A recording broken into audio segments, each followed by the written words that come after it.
Hi, my name's Helva and I'm from Canada. I love Jesus with all my heart. I love his word and I love it when conspiracy facts line up with Bible prophecy. Hi, I'm Julianne from Australia. You'll hear my story, among others, on Awaken to Truth. See you there. Hello, my name is Christine, and thank you for joining us on Awaken to Truth. I love the Lord and I love His Word. I will be sharing my stories with you as well. Hello, and thank you for joining us on Awaken to Truth. My name is Christy, and please welcome Helva, my co-host, and Shelly, who is going to share her story today about her experience with witchcraft, fortune telling. Thank you for joining us, Shelly. Thank you, Chris. Thank you, Helva.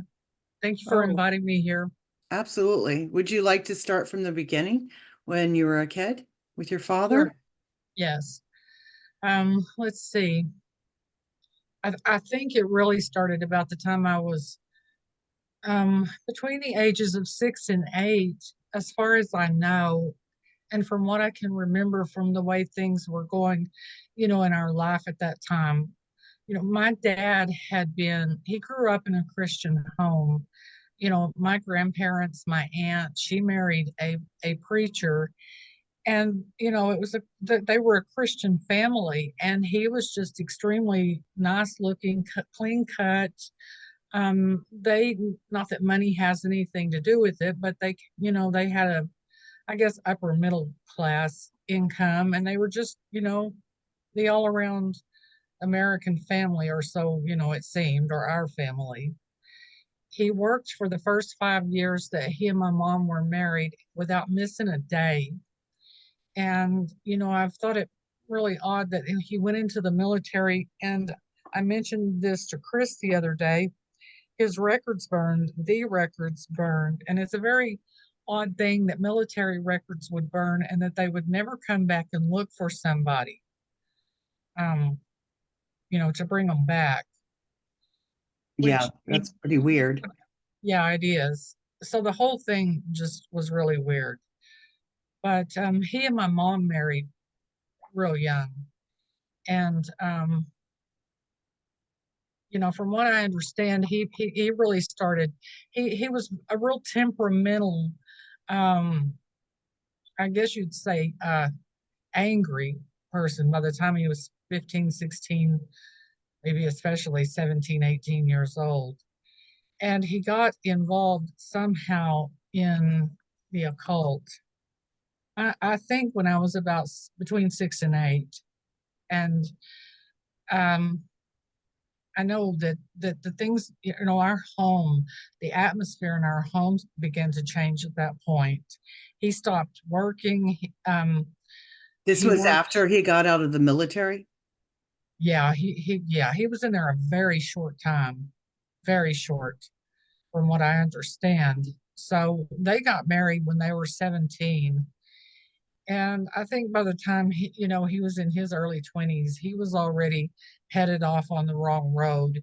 He had gotten mixed up with some people, and I'm thinking, just looking back at that woman, that he hung out with. He opened a motorcycle shop, and he custom built Harleys, and he custom painted them, and he began to get involved with bikers about the same time he got involved in the occult.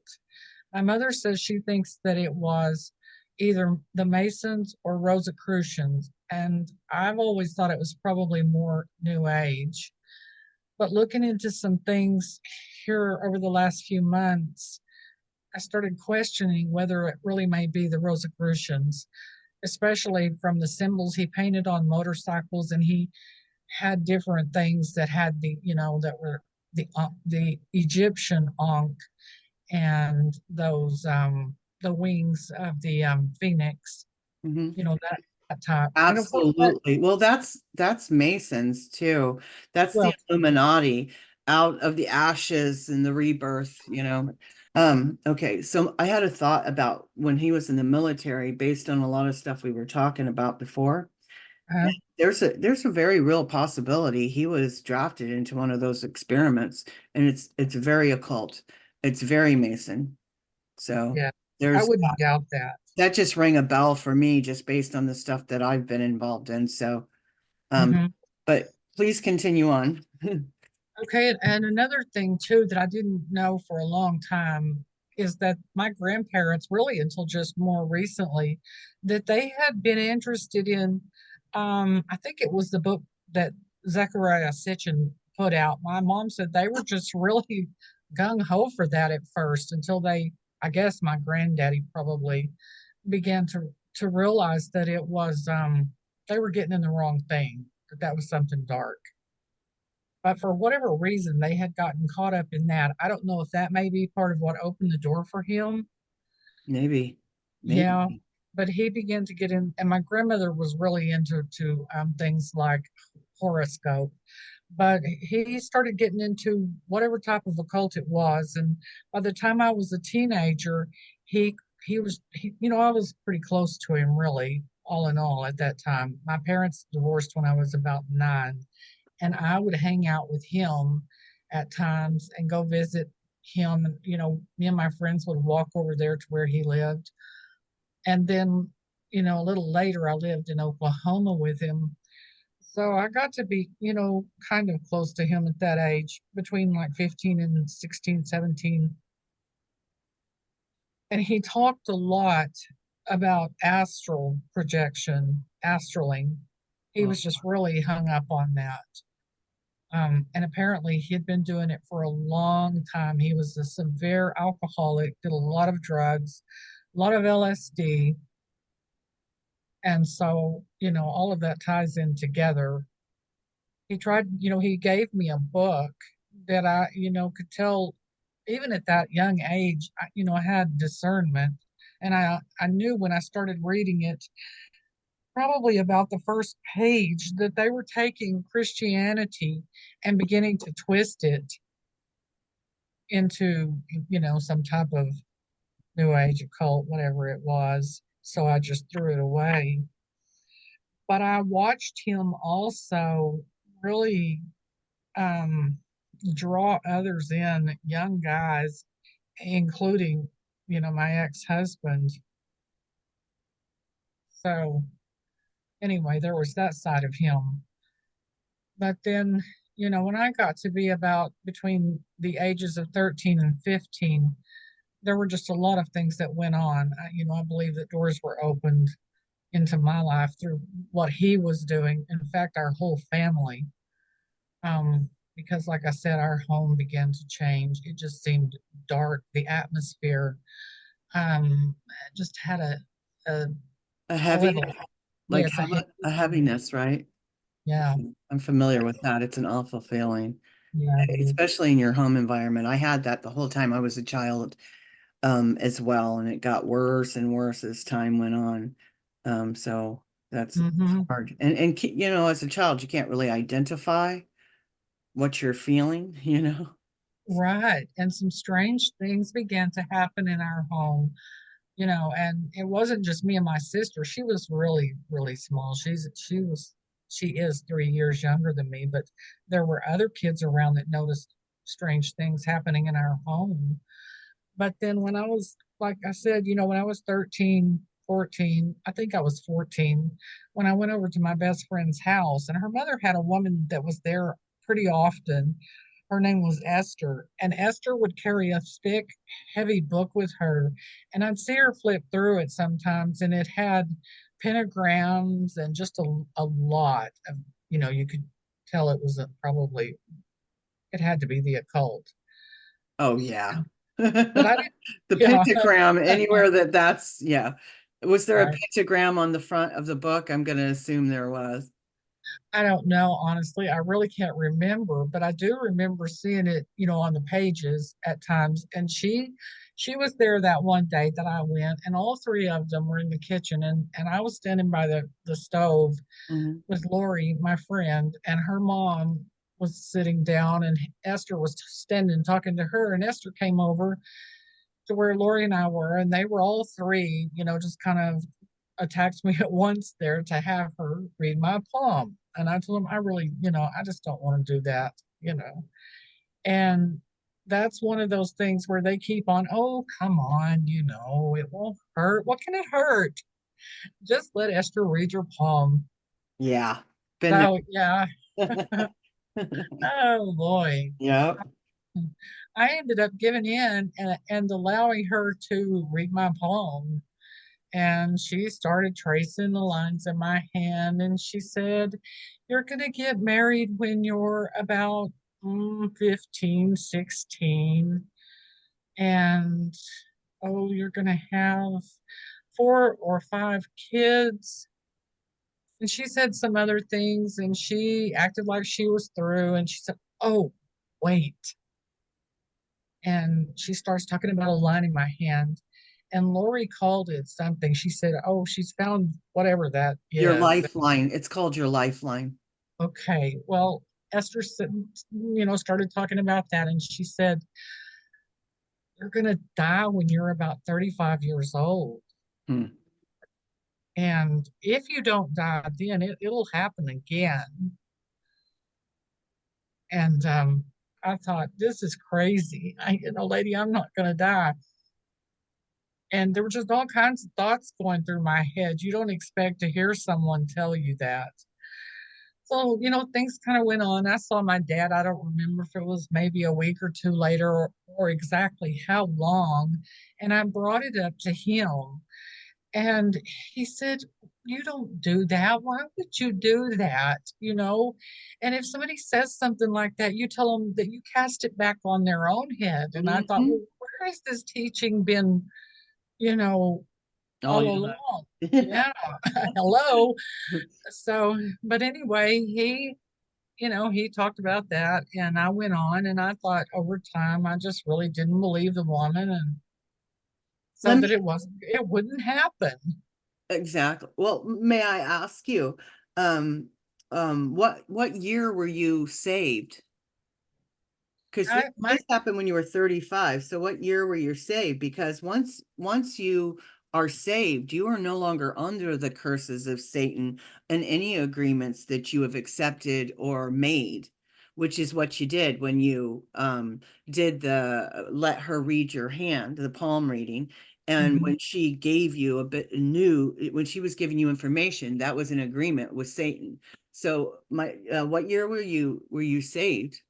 My granddaddy prayed with me when I was 6 to be saved, and I always loved Jesus. So whether I was actually reborn at that age, I doubt, but I know he had his hand on my life all along. That's really good because protected you from your ignorance of dealing with these people. So you probably never had the curse over you. Even When if I you was had a heaviness in your home, you were still not participating, right?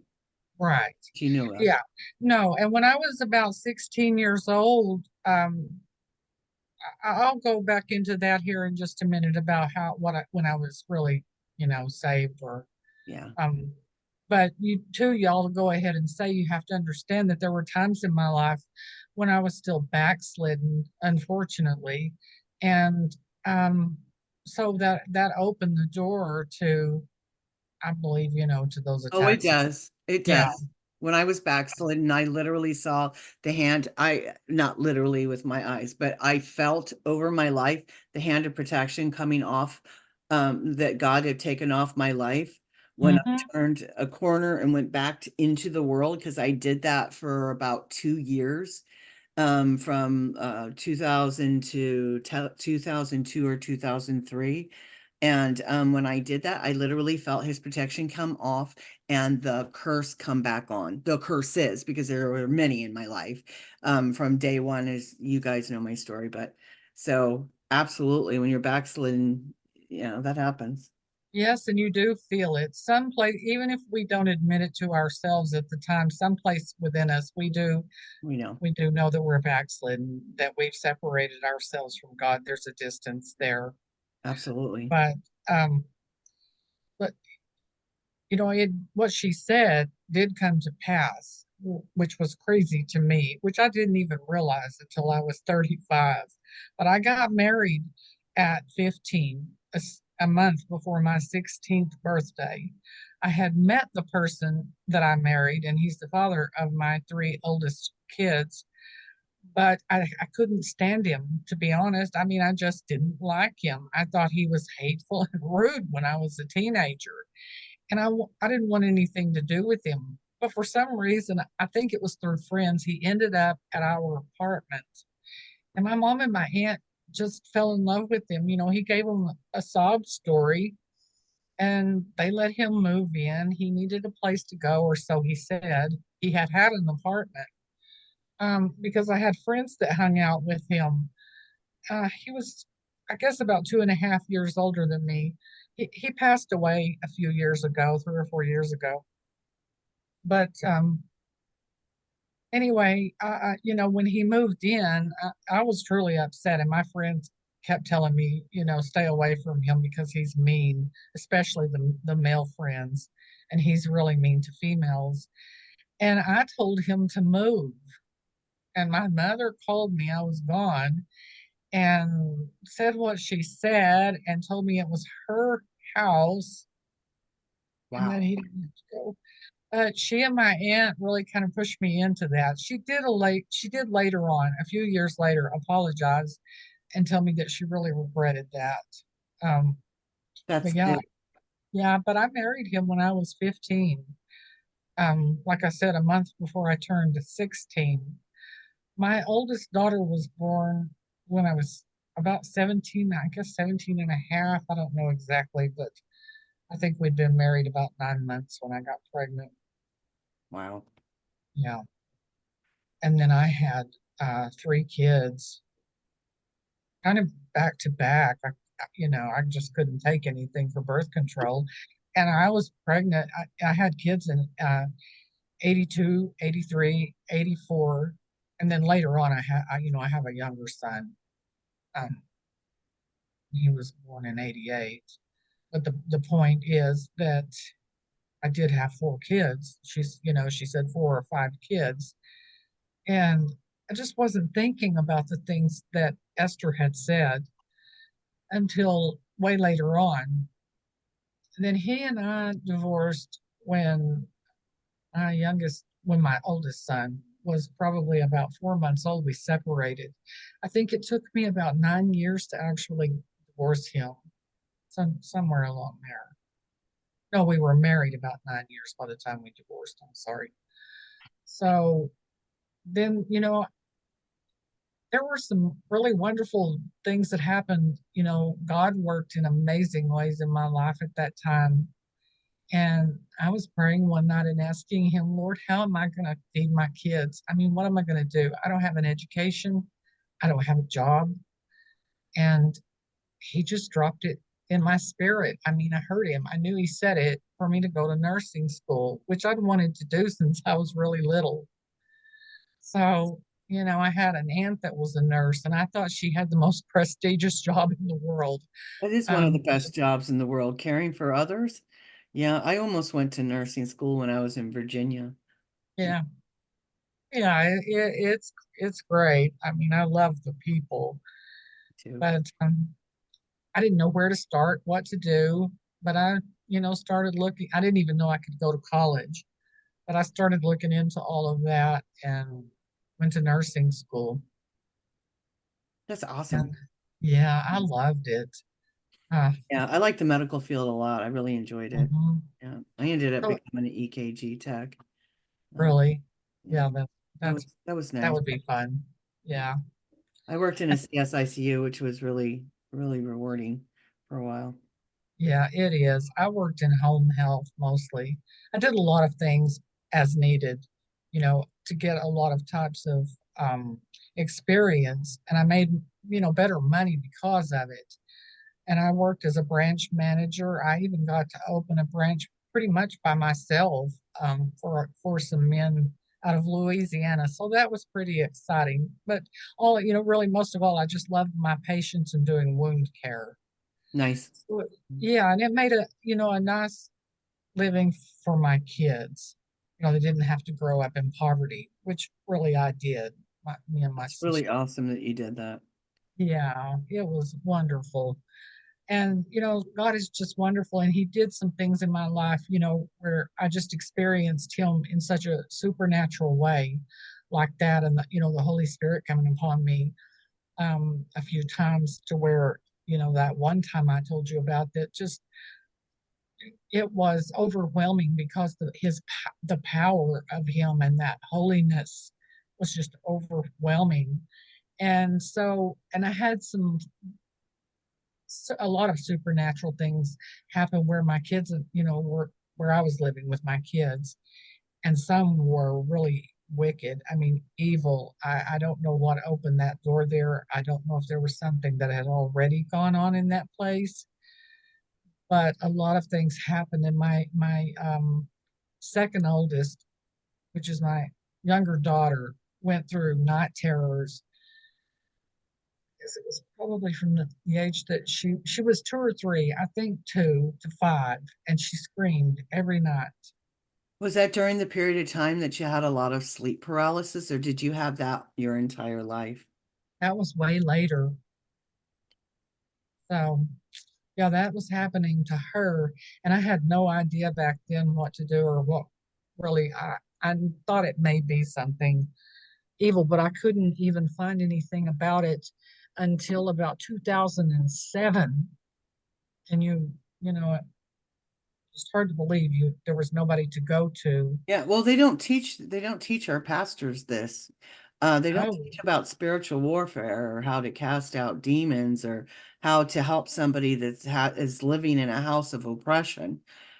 yeah, Unfortunately, I wish they did, because that would have saved me years and years of hell. Let's just put it that way. true. And there's no one to talk to. They act like they think you're crazy. I mean, doctors were telling me that they thought she was having seizures. One did call it night terrors. She was staring wide-eyed and you couldn't really get her attention. She would look like she was climbing up the walls or the furniture, and it was just Maybe. horrible. But then, as time went on, those things passed. The Lord, brought us out of those things and we moved. Um, when I was 35, I decided to have an elective surgery, and my sister decided that she was going to have it along with me, which I regret entirely still. But we went and got breast augmentation or breast implants. I wanted to go to a doctor. I started out wanting to go to Dallas, and then I wanted to go to Oklahoma. And she worked in surgery at the time, and she said that there was a nurse that had gone to work for a doctor um, in Midland, which is the city next to us, and that he really was a good doctor. And I told her I didn't trust him, and she said, I had heard some things about him, and she said, no, that woman said he really is a good doctor. She works for him, and he really cares about his patients. Well, that really wasn't true. And yeah, he did some horrible things to both of us. Wow. Yeah, it was kind of like he was experimenting. And I heard stories later about him experimenting on himself. I can't say honestly whether that was true, but I Wow. really can't say it wasn't. Well, what did he do to it? What did he do to you in an experiment? Well, for one, doctors don't put little tubes under your arms when you have that type of surgery. Your body reabsorbs the drainage, and there's just no reason for that. But what he did, he didn't even just use the tubes they would normally use if they were going to do that. He used the butterfly needle tubing and ran it in Are you under kidding? both arms. No. And he hooked up, the tubes that they use for blood when you have blood drawn. He Mm-hmm. hooked, he hooked up the needles to that. Can you imagine? No, Okay. And see, later no. when we went in, he broke one of those off in my sister's chest. Wow. Yeah, they told her to just leave it because she was borrowing trouble if she didn't. Wow. Yeah. That's And insanity. I know it. And I kept calling and telling him, I have pus draining from under one of my arms. There's an infection. And he kept saying, no, there's not. No, there's not. There can't be. 2 weeks later, I went in to see him on a Friday, and so did she. That's when he broke that tubing. And he told me that there was nothing wrong with my whole chest red and inflamed and warm to the touch. That was Wow, Friday. that's incredible. Sunday, yes, was Mother's Day.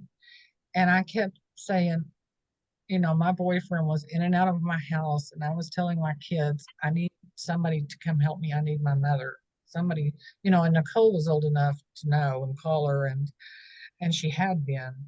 And my mom thought that maybe I just had a stomach virus because I started running a high temperature, though. I don't think she knew that part on Friday, and having really bad chills. Before that, the week or two before that, I was having such horrific stabbing pains in my head that I would just stop and grab it, and it would feel like somebody was running an ice pick into my brain. I mean, it was horrible. And like I said, I've been telling him, I've got an infection. Um, but my daughter was calling my mother and telling her, my mom needs you to come over here. Well, it took her all day. She was cleaning her house, and my sister lived right around the corner. Sunday was Mother's Day. She came over. I had been vomiting those whole 2 days and nights, or two, however long it was. And she came over and brought me a basket of bread and cheese for Mother's Day and sat there and talked to me. And she said she couldn't even tell I was that sick. Oh, wow. And yes, and what was so strange is I felt like I was off way back in my mind in a deep, dark tunnel, but that I needed to act like I wasn't that sick in front of her. And who knows what you think, our thinking can be when we're Yeah. that sick. But they later on that day took me to the emergency room. Two different doctors had me in the emergency room for 9 hours and couldn't determine that it was septic shock. Are you kidding me? Because I can tell, and I'm not a No, doctor. I know. Absolutely. Just by what Yeah, she said, right, Helva? I know. Exactly. Yeah. I was just floored later. But they sent me up to a room for 23-hour observation. And thank God some of the nurses I'd gone to school with and worked with, I worked on telemetry for about 7 months, were up there on that floor. And they called in Dr. Gonta, who had been my granny's doctor. He was just a wonderful doctor. I also worked with him in the psych unit when I staffed there sometimes. So I knew him. And he came in and he told my mother and my sister that he was sending me to ICU, that I would not make it through the night, that he could not give them any hope. And Spoke death of your life. Yeah, for a he, second time, somebody spoke. Yeah. yes, he did. So they put me in ICU, and um, my mom and my sister were calling everyone to pray, but the surgeon had been denying what the Dr. Gonta was saying that was wrong, what the cause was. That I did have an infection, but I was in septic shock. They told my mom and sister that there's a point of septic shock that is irreversible. They don't know exactly when it occurs, but I was at that point. I had come to the place where it was no longer reversible because your blood components begin to separate. The plasma and the red blood cells are Yeah. beginning to separate, and That's death. Yeah. yes, and the fluid is beginning to shift spaces in your body. That's where I was. But And just the so surgeon, people understand that once that happens, there's usually no reversing unless God puts his hand on you. yes, Yeah. that's very true. Yeah. They had been that little doctor. I'm sorry, excuse me here. I'm trying to think of what he worked really hard, and I could hear him talking to the nurses, and I heard them out. I was right by the nurses station, and I could hear them talking about what was going on with me and that I had MRSA, which is MRSA. It's the methicillin resistant staph infection. It's antibiotic resistant. So they were having a hard time with that. They did treat it with vancomycin, but it still took a long time. Shelly, how long were you in the ICU? Um, I don't know exactly anymore, Helva. I think it was like a week or two before they actually ended up putting me back in a room after everything, happened the way it did. But the surgeon wouldn't come in. He kept denying things. And that little doctor, Ganta, told him, I've never had anyone I can't work with. I've never had a patient. I've never had another doctor, but I will not work with you and I will not change my diagnosis. And so they had to ask me if I wanted to fire him, which I did. Well, what he had done is he came rushing into ICU finally after I think they said like 12 hours and decided that he immediately had to operate on me and that my blood pressure was too low to take me to the the OR. And he cut me open right there in ICU. Nothing for pain. I know this sounds like a horror story that most people wouldn't believe, but I went and got the documentation from the hospital um, after all of this was over. Uh, but yes, I truly thought I had died and gone to a Nazi torture camp. That just was what uh, that doctor had to be a madman. That nurse was holding my hand, and at the time, to me, she seemed like an angel. And she's saying, "I'm sorry, honey. I'm sorry, honey. I know he's hurting you." And she's screaming at him, "You're hurting her. Why are you doing this? Why are you not taking her to OR? And I'm going to give her some morphine." And he told her she couldn't, that she could give me Demerol. Well, later on, some people at the hospital that worked at the hospital, and one of them was the anesthesiologist, told me, yes, he could have given you that. And yes, he could have taken you to the operating room to remove that. That's awful. Yeah, it was Something wrong awful. with that man. Yeah, horribly. And I was screaming I'm not one to scream, but I was screaming to the top of my lungs. And he essentially what it is that he used is like a vacuum cleaner. He poured bleach in and vacuumed the infection out. And He so if poured bleach in you without painkiller and then suctioned everything out. yes, the That is infection.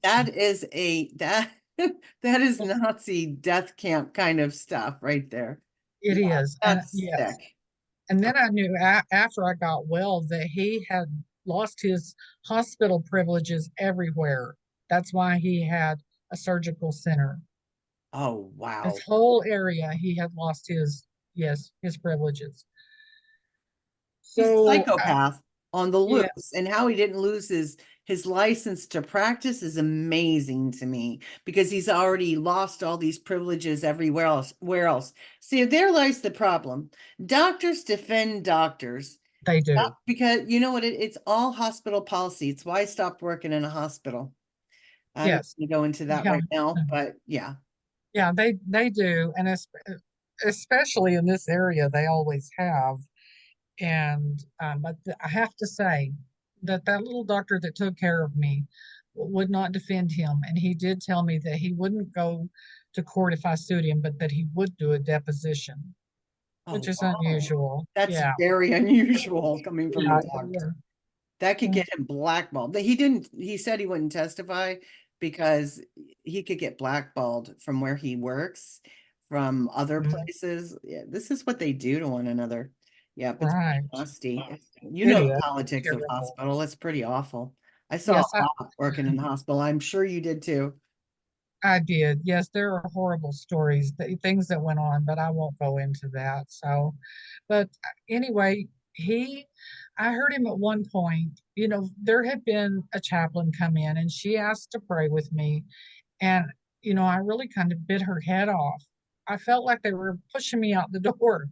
Um, and my mom said, that's not like her. Normally she would say, sure. I don't know what's going on with her, but I really did. I just felt like they were, kind of rushing me out.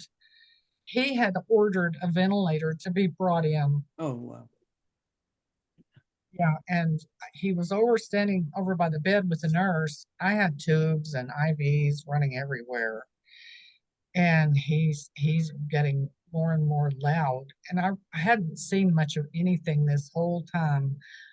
They say they think hearing is the last to go, and I believe that. My hearing was acute. And I don't remember saying much of anything at all, but I do remember hearing everything pretty much. And he's just saying, she's dying, and for what? For what? I mean, she's 35 years old. She's got 4 kids. She's an RN, and she's dying, and for what? And I thought, wow, he's talking about me. Is he talking about me? And I looked up at the ceiling, and I began to pray. And I said, Lord, am I dying? Am I going to die?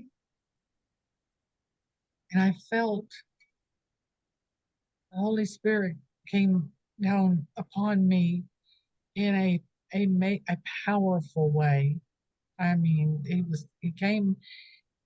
he's the spirit of peace, and he came in the spirit of peace. And it was truly a peace that really does surpass all understanding. I mean, I never was able to find the words to describe it to people. I wanted them to understand so badly what I experienced. But it was just such an amazing, overwhelming peace of God, It is. and like a heavy blanket on you, which I now know is called the kavod of God, but it's that weighty presence. And then he began to lift, and I just wanted him to stay. I didn't want him to go. I asked him if I could stay for my kids when I was praying. And at that time, my blood pressure began going back up. And as he lifted, my blood pressure went back up. That's And incredible. yeah, it took me quite a while to get well. I still had a long, hard road, of a lot of IVs and getting well and packing a wound for quite a while. Um, but when I went in to follow up and see that doctor, he said, I didn't save you. Um, it was a higher power. I said, no, it was God. Yeah. He looked at me. Okay. Uh, and I should have told him it was Jesus Christ, but but he still looks pretty stunned that I said that. So yeah, it's just amazing. He's awesome, and that's the grace of God and the mercy. Yes, he's amazing. Yeah, he is. He saved my life twice. Well, more than that, but in two near death experiences. And that Mhm. piece you're talking about is pretty amazing. Um, you should Yeah, be panicking and freaking out, but all of a sudden he just gives you this calm. Nothing in the world could yeah, possibly stir you. You're just calm in his, it's like you're in his hands. It's like yeah. you don't need to worry, you know. Yes, yes. There was nothing, and I don't think anything in the world could have phased me at that point. Yeah. While he was there, I knew Jesus had entered the room. That he was with me, and there was just not. And I did tell him later on, while I was getting well, Lord, if I ever have the opportunity, or if you give me the way to share this story, I will shout it from the rooftops. However I can do it, I will tell people um, how amazing you are, and that even when doctors say that you're not going to live, they don't have that power. Only God does. Right. Yeah, Um, he absolutely does. Shelly, do you think that this near-death experience that you had anything to do with the curse from the palm reading? Because it's uncanny that it was, She's uh, 35. yeah, he's 35. Like, I know my mom used to tell the story that she at one point before she was saved went to a palm reader, and how everything that the palm reader said, pretty much came to pass. Oh, I can verify that. I went to a palm reader who told me I was going to have 3 children and possibly a fourth. And that if I had a fourth, it would be a boy. And I would have a boy, a girl, and then a boy. And that's exactly what I had. So they can give you information from the other side, but it's very limited because these fallen angels and the demonic don't live in our time. Time was created for the living, it's created for here. And so they have glimpses into different times, in my opinion. And this is why people are so addicted to the occult, because you can actually get little bits of information here or there, or lead you here or lead you there. But that what that people don't understand is when you're delving into the occult to get information, all these demons and fallen angels are going to lead you to your destruction with the information that they give you. Okay, so see, for me, I always just figured that if the devil was going to tell you your future, and it happened, it was because he would manipulate situations to make it happen. I think it's a little bit of both. I would agree with that, but they also do have access to information. Yes, I Limited, do. limited. Yeah, and I do, Helva. I think that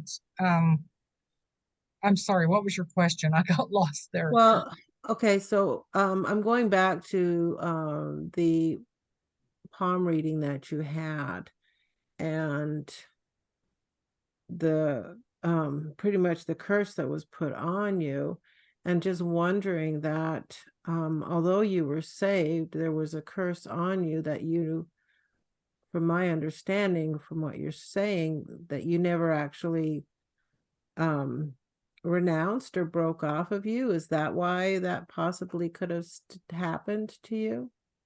Yes, I believe so. I really, like I said, I just thought because I didn't believe it, and I said it's not going to happen, that it wasn't going to happen.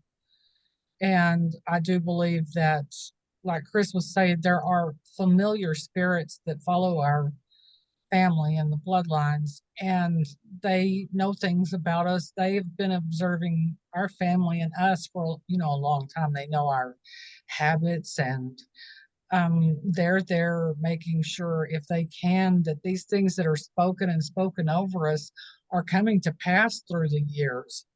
I mean, just like God is doing things and of course, He can stop it at any time, but that door had been opened and I didn't know to close it. I do believe there are times when He interferes and stops those things on Yes. our behalf, but just like He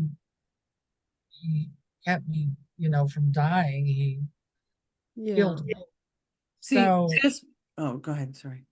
oh, that's all right. I just believe that yes, the demons are there, and um they are working through different people and down through the line, and they're making sure that these things come to pass in your life in whatever way they can.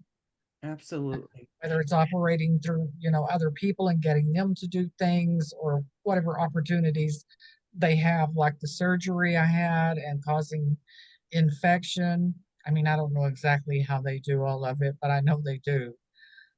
My personal opinion on what happened to her, and you can take this with a grain of salt, but I personally think that when the demons who gave the information to the palm reader said what they saw a period in time where you would have an incident that landed you in the hospital, and then the demons manipulated in that situation to try and kill you. Yes, and God warns us against speaking curses, or, Mhm. someone speaking curses over us. Yep. So, So that's exactly what they did. They spoke a curse over you. And that gives credibility to the occult when this happens. It's why they do it. It mhm. brings more people into the fold. It gives the demons and the fallen angels more power in the world because they see evidence, kind of like you see evidence of things that God does. Well, they're manipulating and creating evidence, like Helva was saying, for the other side, so people will come to Satan and the occult. So Yeah, lying signs and wonders, just an Yes, example of yeah, lying signs and wonders. of Yeah. the satanic world. Absolutely, Helga. Yeah. Lion. Yeah. I would agree with that. thank you, Shelley, for sharing. That was just an amazing testimony and educational, informative, and again, all the glory goes to God for, curse Yeah. spoken over her, and God just spared her life, and that was not allowed to happen. Yes. Yeah, God he's good. decides whether we live or die. Ultimately, God is in control. God is in charge. He, what is that scripture, Helva? It's slipping my mind, where he guides our steps. He determines our steps. What is that? I'm sorry. It just keeps popping in my head. I feel like I need to say it.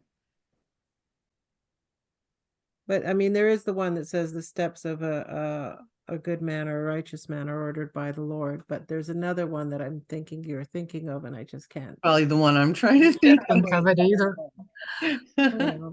Yeah. But it's the idea, we try to map out our lives, but in the end, God directs our steps. Absolutely. Yeah. Our times are in his hands. Thank you both for having me here. I really enjoyed it. Well, thank you for coming on, and she will be back, guys. But please stay tuned for next week, and God bless you. God bless. God bless.